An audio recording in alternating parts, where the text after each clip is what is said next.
frank news, because the news today is serious, and who else is going to be frank about it? Alright, hello everyone. This is Antonio with Frank News. I'm going to try to go through this very fast today because I want to finish this in 5 minutes. But in Old Jewel, Tuesday the 21st of February, 1 year ago, 2006. It's very old, but it's a gem. It's gotten really popular just today on Dig. Got 1,000 plus digs, which means thousands of views here.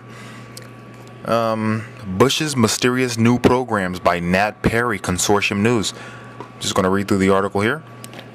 Not that George W. Bush needs much encouragement, but Senator Lindsey Graham suggested to Attorney General Alberto Gonzales a new target for the administration's domestic operations. Fifth columnists, supposedly disloyal Americans who sympathize and collaborate with the enemy. The administration has not only the right, but the duty, in my opinion, to pursue fifth column movements, Graham told Gonzales during Senate Judiciary Committee hearings on February the 6th. I stand by this president's ability inherent to being commander-in-chief to find out fifth column movements, and don't think you need a warrant to do that, Graham added, volunteering to work with the administrations to draft guidelines for how to best neutralize this alleged threat. Senator, a smiling Gonzales responded, the president already said we'd be happy to listen to your ideas. In less paranoid times, Graham's comments might be viewed by many Americans as a Republican trying to have it both ways, ingratiating himself to an administration of his own party while seeking some credit for Washington's centrists for suggesting Congress should have at least a tiny say in how Bush runs the war on terror. But recent developments suggest that the Bush administration may already be contemplating what to do with Americans who are deemed insufficiently loyal or who disseminate information that may be considered helpful to the enemy. Top U.S. officials have cited the need to challenge news that undercuts Bush's actions as a key front in defeating the terrorists, who are aided by news informers, in the words of Defense Secretary Donald Rumsfeld, former Defense Secretary Donald Rumsfeld. Detention centers.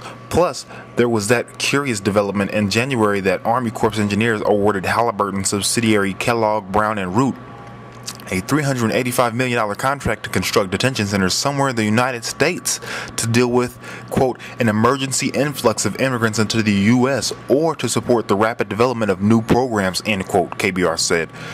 That was on Market Watch January 26, 2006, if you want to look it up. But later, the New York Times reported that, quote, KBR would build the centers for the Homeland Security Department for an unexpected influx of immigrants to house people in the event of a natural disaster or for new programs that require additional detention space, end quote. Like most news story on the KBR contract, the Times focused on concerns about Halliburton's reputation for bilking U.S. taxpayers by overcharging for subpar services. Quote, it's hard to believe that the administration has decided to entrust Halliburton with even more taxpayer dollars, remarked Representative Henry Waxman, who's a Democrat in California. Less attention, centered on the phrase, quote, rapid development of new programs, end quote, and what kind of new programs would require a major expansion of detention centers, each capable of holding 5,000 people. Jamie Zweiback, a spokeswoman for Immigration and Customs Enforcement, declined to elaborate on what these new programs might be. Only a few independent journalists such as Peter Dave Dale Scott and Maureen Farrell have pursued what the Bush administration might actually be thinking. Scott speculated that the detention centers could be used to detain American citizens if the Bush administration were to declare martial law. He recalled that during the Reagan administration, National Security Council aide Oliver North organized Rex 84 readiness exercise, which contemplated the Federal Emergency Management Agency rounding up and detaining 400,000 plus refugees in the event of uncontrolled population movements over the Mexican border in the United States. Now, this is going off of my quotes, but you do remember that Bush just recently signed this presidential directive that would give him the exclusive and sole right to declare martial law. So you kind of see how they move. They enact the legislation that sets a precedent, and then he is free to move forward, creating even further laws that completely contradict the American Constitution. So, I mean, these people are completely criminal. Let's not even mince our words here.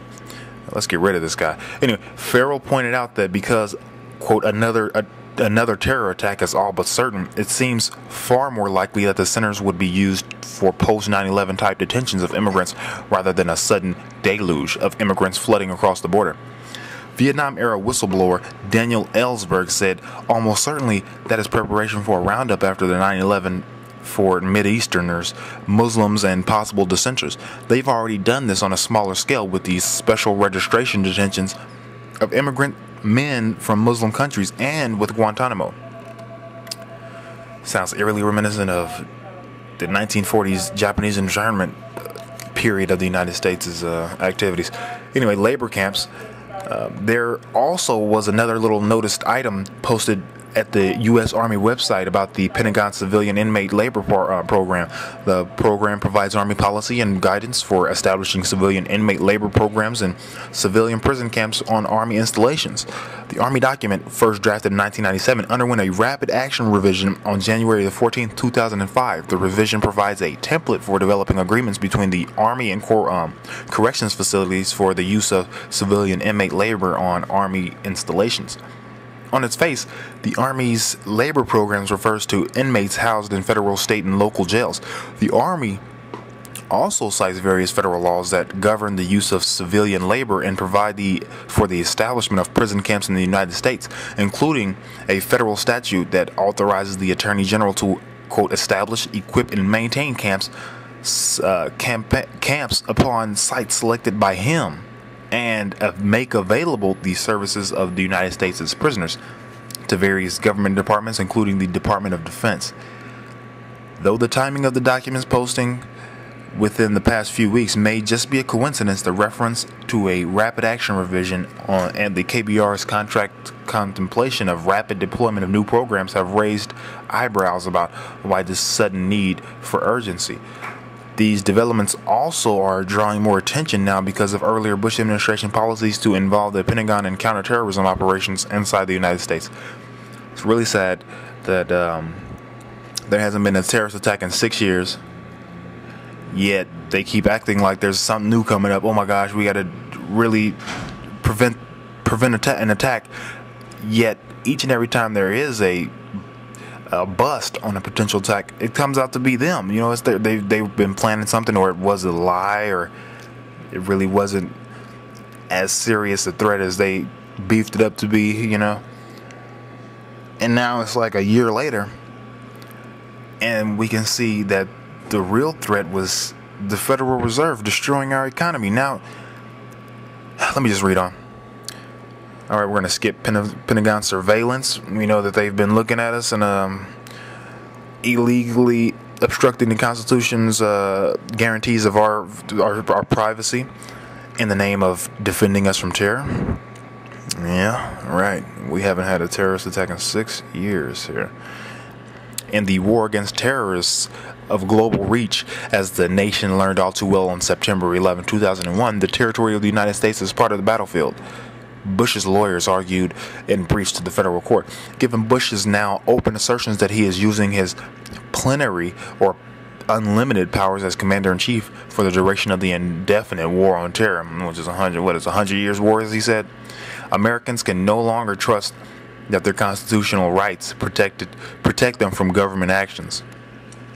As former Vice President Al Gore asked after recounting a litany of sweeping powers that Bush has asserted to fight the war on terrorism, quote, "Can it be true that any president really has such powers under the Constitution? If the answer is yes, then under the theory by which these actions are committed, are there any acts that can, on their face, be prohibited?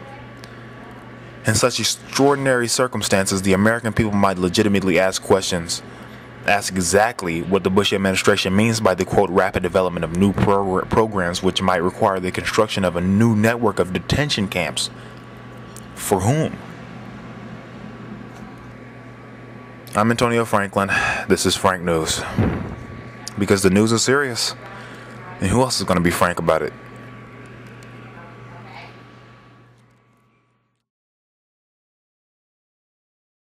In the Tory party that blathered